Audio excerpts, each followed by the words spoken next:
And isn't it also kind of odd that about a month after this movie was released, you also had Lord of the Rings? So this is all about how conspiracy theories are invented, made up. J.K. Rowling did not write the books for the purpose of selling books. Bloomsbury approached her and offered her 7-year pact with the devil if she only could write books about evilness. Peter Jackson didn't approach New Line 3 times in a row, and the first decision was to make Lord of the Rings 1 film, then 2 films, and eventually he got it to get a 3-film contract, and the rest, they say, is history. And New Zealand gets onto the movie chart map of the world, makes it onto that, to the point where we've got directors directing Marvel comic movies now from our good old country in New Zealand. So no, that didn't happen. In the conspiracy theory world, New Line approached, had a black mass and sacrificed babies, and then decided that they would find some little unknown, obscure director, producer, etc., writers, because his wife did the writing, half of the writing, that they would find them and offer them a contract to the devil in blood if only he would turn J.R.R. Tolkien's works into movie form. So they're always backwards. And by the way, Mr. Stupid Dollins, just because J.R.R. Tolkien was a philologist doesn't mean he was a philosopher. I know your English isn't very good, but they're two different things and have totally different meanings. Now, let me say something about Lord of the Rings. I wanted to touch just a little bit about Lord of the Rings. I wanted to cover Lord of the Rings along with this because so many people were asking about it. But I didn't have time because there's so much in Harry Potter and so much to get through with Harry Potter. But I do want to say this. Do not let anyone tell you that Lord of the Rings is a portrayal of the life of Jesus Christ. That is an out-and-out lie. Okay, how in the 7 planets of hell could Frodo be a representation of Jesus Christ? One's a fictional character. I know what the atheists are going to say. Yeah, they're going to say Jesus was a fictional character. But one's a fictional character created by an author.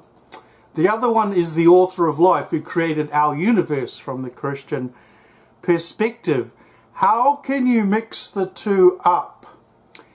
Was he even trying to create a Jesus Christ through Frodo Baggins? I highly doubt that. I'm not going to do 17 hours of research, but I highly doubt that. Also, I don't think Jesus Christ, I've read the Bible a couple of times, I don't think Jesus Christ flew to Mordor and threw a ring at a volcano. Maybe Stephen Dollins has a rather unique Gospel of Jesus Christ, maybe the Gospel of Thomas, the uncensored version of the Gospel of Thomas, talks about how Christ struggled with Gollum and, oh my God. While it is true that J.R.R. Tolkien was a Christian, he also went to Oxford University. And he was a philosopher. And if you'll begin to look, because he was English, the certain denomination that he was a member of believes in the sovereignty of God, but they do not believe in the things of the Spirit of God. In other words, they don't believe in the gifts of the Spirit and walking in the Spirit. Okay, so this is the whole, if you can't speak in tongues, you're not truly born again, you're destined for hell theology side of things, and I don't care about it. In fact, Tolkien, being from the C of E, the Church of England, has more Christian values than this guy who's lying his ass off, claiming that he used to be a high priest of Satan, even though he never was. So you're putting a compulsive Christian liar against a member of the C of E. Who's going to win? And also Tolkien was a soldier who fought for his country. So, yeah. Now, knowing that, you have to look at, if you are walking under the Spirit of God, then you are walking under His authority and you receive the things that God wants to give you. If you're walking in the middle, because you're not walking in the power of God, and you're walking in what we call the middle, you can be influenced by other things. I think that J.R.R. Tolkien meant to write that in a Christian framework, but it didn't come out that way. Number one, you have the Middle Earth. Middle Earth has always been looked at as being the place where hell is. Please explain how the place, any place in a fictional work, can represent the center of planet Earth. If you're a believer in the hollow earth theory, then hell has to be under the hollow earth and somewhere in there. If you believe in a global earth that rotates around the sun, you're not a flat earther, then hell is at the center of the earth, which is why we have volcanoes. That's the Christian, standard Christian theory. You're mixing up fantasy with reality. You need to see a psychiatrist so that you can distinguish. There's your discernment of spirits. You need to discern what's reality and what's just a fictional work. You have goblins. You have elves. And elves are Celtic folklore. They're not the cute, cuddly little creatures that everybody is made to think they are. They were believed over there to be very harmful, demonics. And then you have a good wizard and a bad wizard. You have good magic versus bad magic. You have the same things in the Harry Potter series.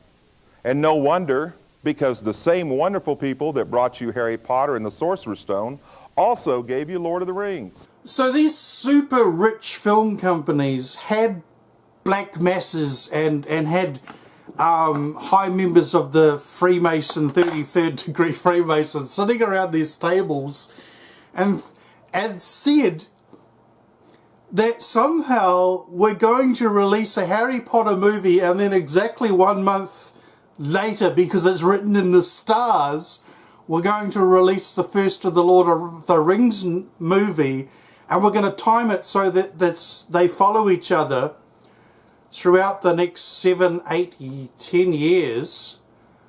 We're going to look into the future in our crystal ball and realize that Peter Jackson's going to turn The Hobbit into a trilogy as well, because we're paying Peter Jackson. Once he's sold his soul to the devil, we've already signed a contract with Peter Jackson in blood to do The Hobbit as a trilogy. Fuck, that makes no bloody sense. It makes a brilliant conspiracy nutjob, incoherent, babbling nonsense theory, but to come up with this crap, it really, you need a lot of brain power to create nonsense. I'm in awe of this guy.